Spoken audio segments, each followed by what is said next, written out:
morning, and welcome to another episode of Tinerian Rambles.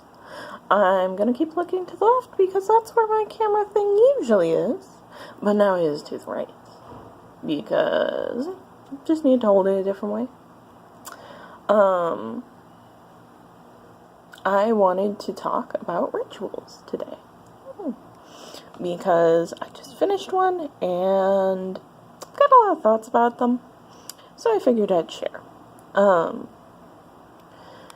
Rituals, I think, are very, very useful, beyond the idea of magic or,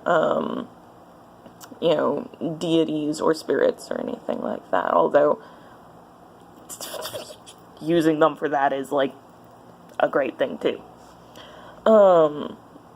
And so, for those of you wondering, sorry to disappoint, but it's not the kind of ritual where you summon something corporeal and it claws out of a massive portal in the deep, and it's not something that,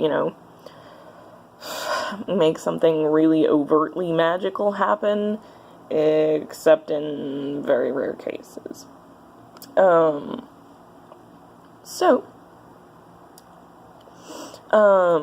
My sort of background with this is that I was raised, atheist. Pretty much my whole family is. Except for a cousin who I know I'm related to somehow, but I can never remember how. They're cool, though. At least I think it's a cousin. Whatever. They're a cousin. But anyways, so a ritual is a process that you go through where you take a feeling, an emotion, or a desire, and you make a specific space for it, and you dedicate time and effort and energy in order to focus on that emotion, that thought, that sentiment, and work through it. And most of the times it solidifies that, but it can also release it. And it just depends on what kind of ritual you're doing. I'm going to use the one that I just did, because it's fresh in my mind. So, earlier today, I've noticed for a while there are a lot of robins on campus. Robins as in the bird, not cosplayers, although that would be very amusing. But, robins, I live in Texas, and robins don't look like most of the birds that I see here. And so I was like, what are these birds doing? And, other such things. I was generally kind of rude, and so I wanted to apologize for that. And I'm going to do a better one later, but I wanted to do something today that I could do right now. Partially because I don't know what robin's like, so it's hard to do a proper ritual of, dedication or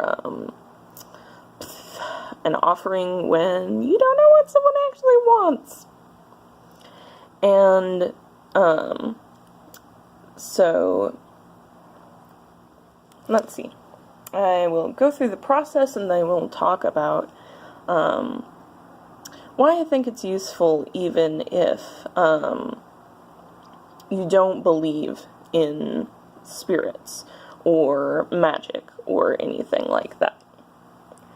So, first, you kind of have to be in the right mindset and take time, calm breaths, and set out to do a ritual, set out to make a calm space, and set out to sort of manifest your emotions and think about them and focus on them.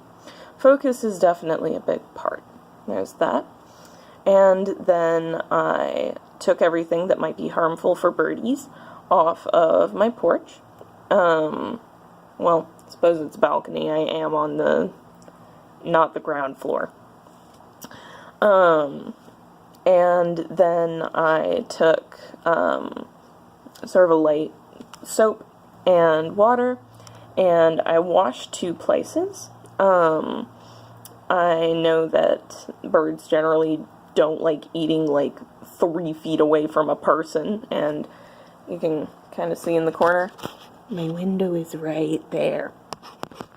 And so I made 2 spots, one for birdies who were alright with being watched, and one for birdies who wanted some privacy. And, you know, to not have something that registers as a predator staring at them. Yeah. And so I washed those. Do it carefully and slowly and very, very thoughtfully. And washed those 2 spots. Cleaned them off. Went inside. And then, you know, washed out the little pot I used as a water thingy? Whatever. To hold the water for the sponge. And washed my hands.